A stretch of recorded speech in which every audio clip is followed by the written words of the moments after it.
I can easily SSH into my Linux server using my mobile phone. If you want to know how, check out the video in the description. The first thing I do whenever there is an issue is to remote to my Linux server using my mobile phone.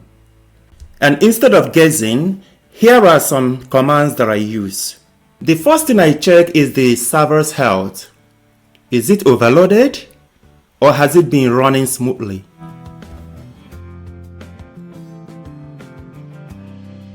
The next thing I check is the disk space to see if anything is broken.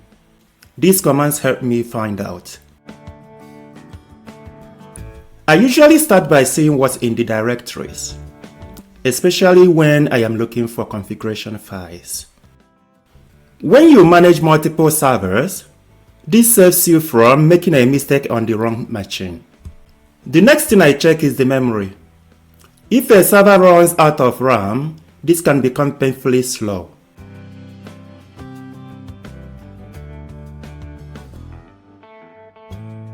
Linux runs so many services in the background. This is the command I use to find out if something stopped.